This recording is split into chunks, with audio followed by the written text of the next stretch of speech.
আসসালামু আলাইকুম রহমতুল্লাহ। সুপ্রিয় শিক্ষার্থীবৃন্দ, আশা করি তোমরা সবাই ভালো আছো।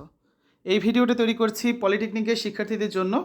2022 প্রবিধান অনুযায়ী পলিটেকনিকের ফিজিক্স 2 এই বিষয়টির সাজেশন নিয়ে আজকে আলোচনা করব। আজকে আমরা দেখব অধ্যায় 6 চৌম্বকত্ব এর কিছু গুরুত্বপূর্ণ প্রশ্ন।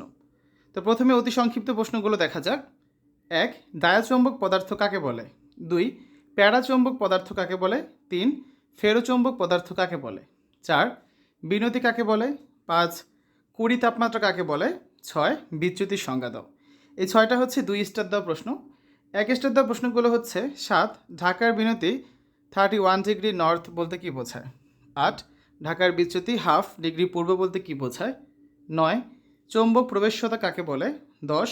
চৌম্বক তীব্রতা কাকে বলে? এই 4টা হচ্ছে 1 স্টার দেওয়া প্রশ্ন। এবার আলোচনা করা যাক সংক্ষিপ্ত প্রশ্নগুলো নিয়ে। 1 নম্বরে আছে চৌম্বক ক্ষেত্র বলতে কী বোঝায়? 2. চৌম্বক প্রাবল্য বলতে কী বোঝায়? 3. চৌম্বক মেরু বলতে কী বোঝায়? 4.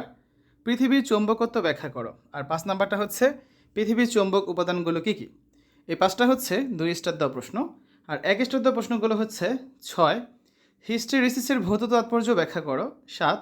চৌম্বক প্রবেশ্যতা বলতে কী বোঝায়? 8. বিনতি বলতে কী বোঝায়? 9. বিচ্যুতি বলতে কী বোঝায়? এই 4টা হচ্ছে 1 স্টার দেওয়া প্রশ্ন।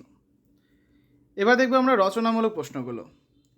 1 নম্বরে আছে ডায়াচৌম্বক, প্যারাচৌম্বক ও ফেরোচৌম্বক পদার্থের মধ্যে তুলনা করো। একটাই হচ্ছে 2 স্টার দেওয়া প্রশ্ন, বাকি দুইটা হচ্ছে 1 স্টার দেওয়া। 2 নম্বর চৌম্বক ক্ষেত্র ও চৌম্বক প্রাবল্য আলোচনা করো। আর 3 নম্বরে আছে চৌম্বক পদার্থের শ্রেণীবিভাগ আলোচনা করো। তো এই হচ্ছে অধ্যায় 6-এর সাজেশন। শিক্ষার্থীরা, এতক্ষণ তোমরা দেখলে পলিটেকনিকের 2022 প্রবিধান অনুযায়ী ফিজিক্স 2 এই বিষয়টির সাজেশন। আশা করি আজকের এই ভিডিওটি তোমাদের কাছে ভালো লেগেছে। সকলে সুস্থতা কামনা করে আজ এখানে বিদায় নিচ্ছি। আল্লাহ হাফেজ।